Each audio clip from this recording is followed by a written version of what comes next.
Hello and welcome. You're on Strategic Insights, 5th edition on Strat News Global. I'm Nitin Gokhale. On this edition, we are going to discuss the maritime dimension to the China challenge that India faces and, of course, the larger geostrategic construct.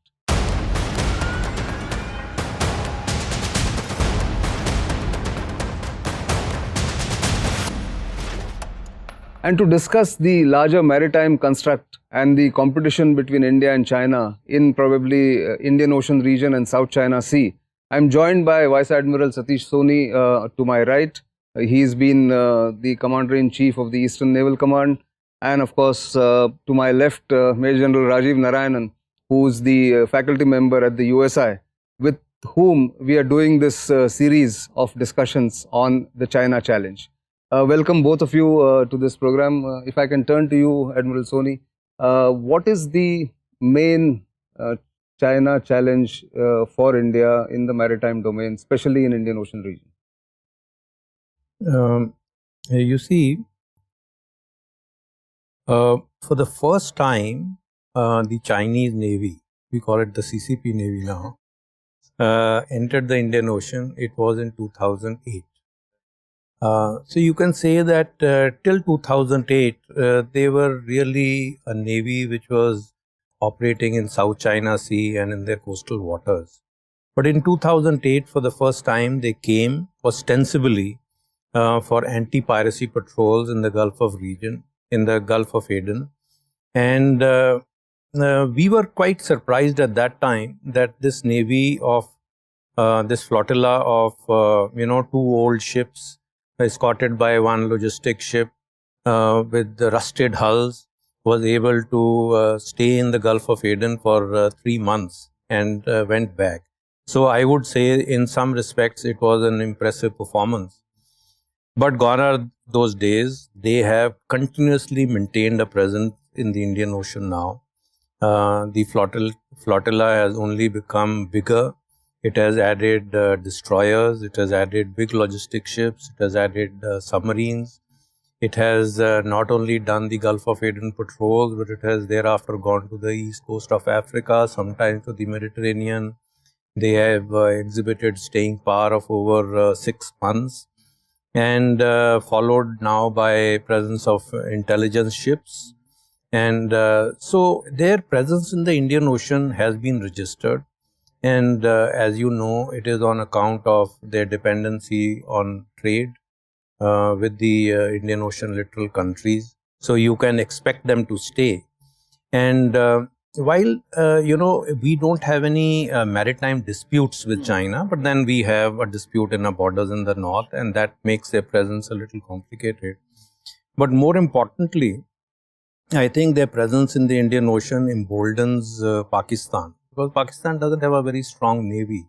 They are a navy which normally stays close to the coast. But if they have this big brother navy which is trying to help them, as they have indeed tried to not only register the presence of their ships, but they had Hambantota, they had Gwadar, they have, Fedu Fenolo, they have presence in Myanmar, they have a base in Djibouti.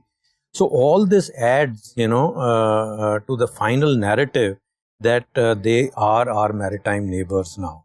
And, with the misunderstandings that we have had in Ladakh, they become a challenge to us. That's an important point to make, that everything is connected. It's not just the maritime domain alone. But General Narayanan, you study China quite deeply, and we've been speaking to you about China challenge both on land and in the maritime domain. The larger Indo-Pacific construct, which is now becoming an area of interest not just to India or Australia, but also, of course, the United States has always been present. But now one hears that China is little getting a little alarmed about even the Quad countries getting together. But they're trying to bring in Russia. Or even today I saw some reports that India is saying that let's bring in Russia.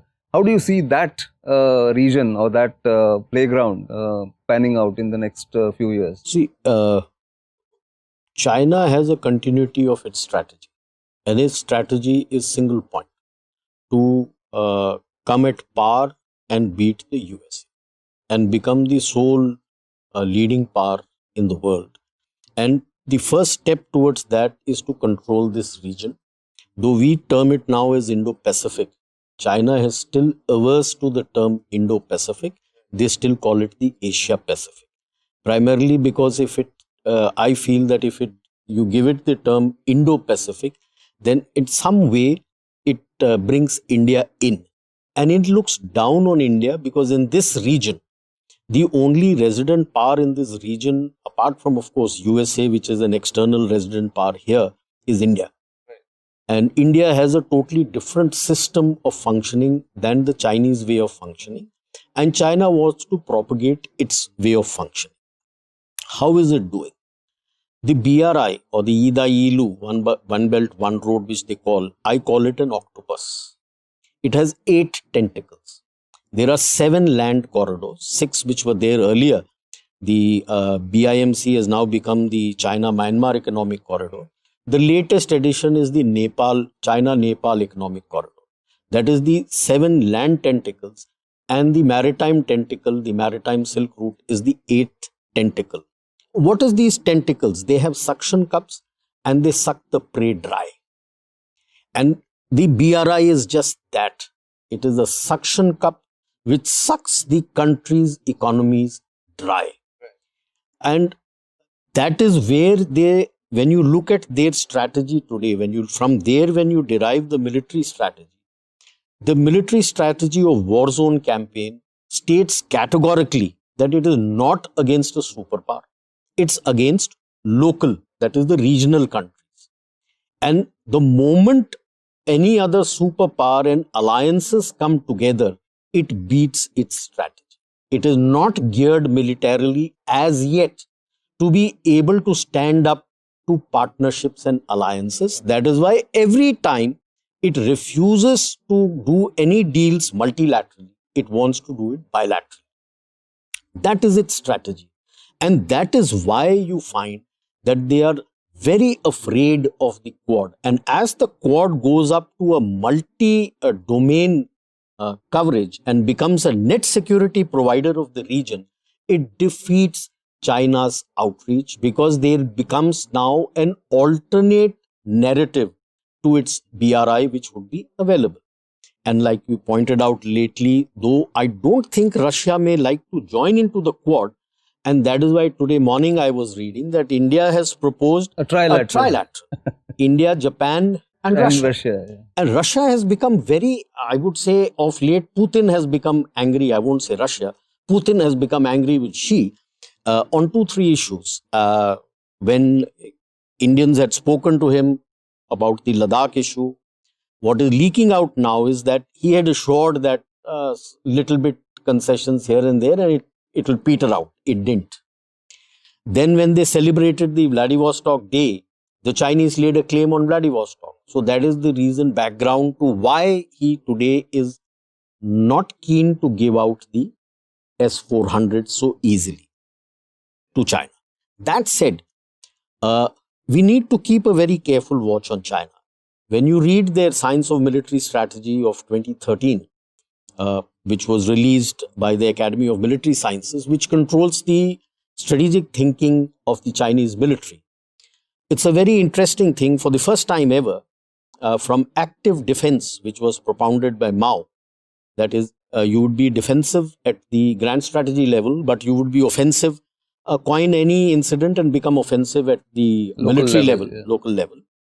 They now have brought in a term called forward defense. And in forward defense, we have very clearly said that they are going to increase the battle space in air, in land, in sea, in space, and of course, cyber, there is no space, boundaries. So how are they planning to do that? It is like what the Admiral had mentioned, like what you have in Djibouti, Gwadar, what they're wanting to do in Hambantota, they have not yet done, and what they're wanting in Myanmar. This, they have coined a phrase called overseas strategic strong points. They do not want to use the word military bases. They find it imperialistic, but the overseas strategic strong points are nothing less. And in their strategy, they have very clearly said that it is these strategic strong points, which will provide them the depth to their frontiers, whether it be maritime frontiers, whether it be continental frontiers. Exactly. So there is a scope, reason to suspect that given at a point in time, over these 7 continental corridors that Yeah. are there, you will also find overseas strategic strong points to protect their assets out there. Right. So it is with this reach that they want to come here, and which is why they are scared of the Quad. That Yeah. this reach will get defeated because it is not yet reached. But that's a fair point. But Admiral Soni, you spoke about a little bit about Pakistan-China nexus on the in the maritime domain. But do you see potential for that collusivity to grow and also draw in some Gulf states, maybe in that kind of a thing? Because if China wants to extend its influence in Indian Ocean region towards the Western Indian Ocean region also, do they need more support, or will they use what they are doing right now? You see, they will certainly need more support. You know, the Chinese Navy has been expanding at an exponential rate in the last 15 years. In fact, just a few days back, there's a Department of Defense report which says in the last 15 years, the Chinese have added 119 ships under, you know, some listed categories. And interesting, it is to note that the US has declined by 125 numbers, 125 ships in the same category. I mean, that's not to say that they're already matching. They may be adding to the numbers, but in terms of technology, training, human resource, doctrines, etc., the US Navy is, you know, far ahead. But And then they it's have got so a much long tradition. yeah, I mean, and then they have, you know, more responsibilities also.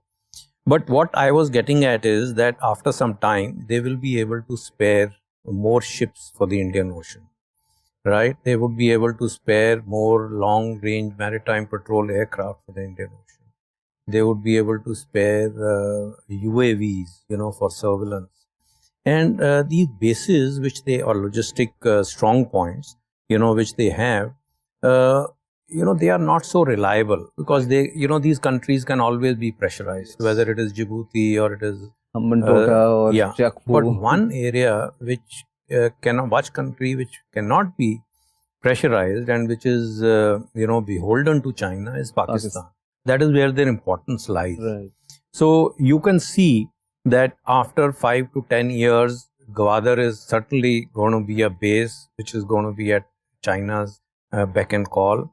There are going to be strategic communication facilities. There are going to be basing facilities, repair facilities. Ships are going to be based there. And you might have the first Chinese overseas command, the Indian Ocean Command, based out of Gwadar. Now, for China, Indian Ocean is very important for obvious reasons. I won't go into details. But in the Indian Ocean itself, the regions which are, or the sub-regions become important is, one is the Gulf, you know, for the fossil fuels that they give. And the second region is the East African region, from where much of their trade from Africa flows. So they need to dominate those approaches. And so they need long legs, you know. And then what is important to them is Indonesia and the choke points through which their trade is going to flow. So this is what you can see that they are going to concentrate in. And the area around the Gulf, and you know, we see these moves they are making in Iran. They might fructify, and you know, we countries may have, you know, ourselves to blame for that. So you can expect China-Pakistan nexus to only improve. Pakistan is buying some ships. They are only 4 in number, and they are really not the very high end. They are also buying submarines from them, which will start coming in from 2023. So while by itself, Pakistan, I don't think, you know, is more than a pinprick for us. But together with the CCP Navy, I think that they can, you know, become a force to reckon with. In relative terms, I would say, because till now, we've never had any opposition in the Indian Ocean region. And suddenly we have this big neighbor, and a big neighbor with, you know, a smaller Pakistan. And yeah. and Yeah. deep pockets. Correct. But I'll come back to you on Yeah. what should be India's maritime response. But generally speaking about the larger construct again, India has tried to have, I won't say alliances, but improved relationships with the littorals. I mean, there are these Western Indian small nations like Seychelles, Mauritius, Madagascar, and Maldives, of course. So, how does India respond to that in the geostrategic construct? And maritime, I'll Maritime. ask Admiral, but in the geostrategic construct, what would be your assessment? See, while you may be able to reach out to them, I would just take a step back and say that in 2017, the ADB had taken out a report on the quantum of money required for sustainable development goals, 15 of now 17 of them, which the UN had laid out in 2015.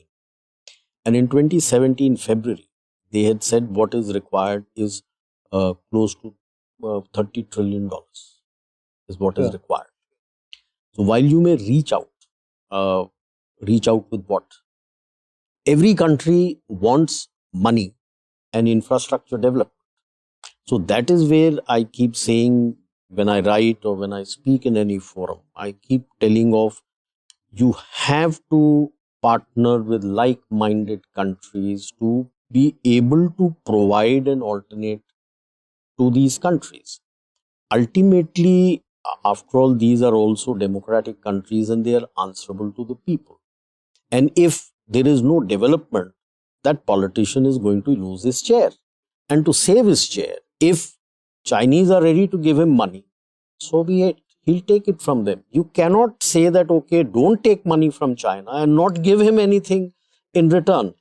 And hence, even with the Japanese, when I have spoken to, when they had come here, I had recommended to them that they have to make a Quad multi-domain, expand the Quad as the multi-domain and subsume everything that you are bringing in. Even with the Americans, I tell them that you have a Build Act. Build Act is 60 billion. What is 60 billion when China has gone around and promised close to $2 to $3 trillion? 60 billion is a drop. But when everybody joins together, then as they say in Hindi, boond boond se ghat bhare. So you will have something, may not be equal to what the Chinese are, but then at least he has something to show and you have an alternative. Certainly, and that is something, that sentiment I have come across, at least in Sri Lanka. The Yes. new president of Sri Lanka, or not so new president, Yes. but someone who got elected last year in November, he's constantly saying that just don't curse China or don't curse us. Bring some alternative models or investments Very right. with Australia, Japan, Singapore, US, and India. And then I'm willing to give you what you want in my country. But that's something that we have to think very Yes. hard, and the Quad countries have to think Have to very think hard, I hard. think. But let me turn to you, Admiral, again on what should be India's maritime response. What should Indian Navy be doing against what is clearly now the not so distant challenge and maybe a competition in Indian Ocean coming from China, Pakistan in a smaller way, and of course the other countries like Iran joining in. Firstly, is my personal Sure. opinion. Of course. We talk of the Indo-Pacific, but I personally feel that what should be important to India is the Indian Ocean region. We must look at Indian Ocean region first, right? Do we have a strategy for Indian Ocean region? And if we have one, have we voiced it? How do other people view us? Whether it is Sri Lanka or Maldives or Myanmar, etc. I mean, they must have a very clear view as to where we stand. In 2017, when President Trump came to power and, he came out of the TPP and he spoke of America first. China was very quick, and by June they had come out with their Asia Pacific security paper, in which they very clearly warned, the smaller states not to get into a Cold War mentality, stop taking sides, etc. It was a very clear warning. Now, while I won't say that we should warn people, but there should certainly be some red lines. Our strategic intentions should be given out, and our neighbors should know that while we stand with them, and we actually do. Indian Navy does a lot for them, and they also they are responsible, for adequate responses. The second point which I want to make out is that one should not think that Indian Navy is a response. Maritime capability, maritime strategy is more than the Navy. You look at even China, they have a coast guard, they have that maritime militia, and organizing, your maritime strategy or people around you is extremely important. So we must give importance to maritime governance in the region. If you view from the eyes of smaller countries, they don't like this big power competition. They don't like this simmering. They don't want to fall into. They don't want to get sucked into that competition. Into any. Yeah. They are interested in improving maritime security. Right. They want to reap the dividend of the blue economy construct. They want to follow a sustainable development. So these are their problems, and this is where we come in. Then we need to improve our maritime industrial base. This should be a whole of government approach. Right. Whether it is the fisheries or it is the coast guard or whether it is merchant Environment marine. protection. Yeah, there are just so many things. Right. I mean, they all have to be guided, Sure. by a maritime industrial complex strategy. And that has to be a whole of government approach. And it has to be an approach which not only meets the requirements of our country, but even those of our Immediate neighborhood. Neighborhood. So these are, I would say that some of the initiatives that we should take. The Indian Navy particularly, I think, we are getting very little resources. Right. We used to get up to 18%, of the budget, 5 years budget, back. yes, Now yes. it is down to 12, where the defense budget itself has come down, And to from less that than again 2%. it's shrunk. It has shrunk now. We used to commission, even when I retired, about 2 to 5 ships, big ships in a year. Today, the last ship was commissioned maybe last year. One ship is due for commissioning this year, which has also not happened. You compare that with China, 15 to 20 big ships in a year, and big ships at that. We've taken 20 years to build an aircraft carrier. They've built 3. So there is just so much of a difference, which has come into the capabilities of the Navy. And then there is an issue about technology. Whether it the platforms are not going to matter. What is going to matter is the niche capabilities. That The weapons that you the have. weapons. Whether unmanned combat we have to be ready with. Right. We have to be able to use space and Even undersea. undersea capability. maritime domain awareness. There is a lot being done. It's not that, Yeah. and we while we speak of Quad, it is important to give importance to alliances in the Indian Ocean region first. Right. And we have our own IORA and we have our own IONS. I think these are the two organizations which need to be nurtured, right? These are France, for example, is a very important It's an country. Indian Ocean power. There is an Indian Ocean power. So I would say that if we focus on our trilateral of India, France and US for the Indian Ocean security aspects, I think we will stand to gain a lot. And there is another issue. We talk of import of high-end technologies. Sometimes I wonder if low-end technologies are also important, because that is what our neighbors are using. Right.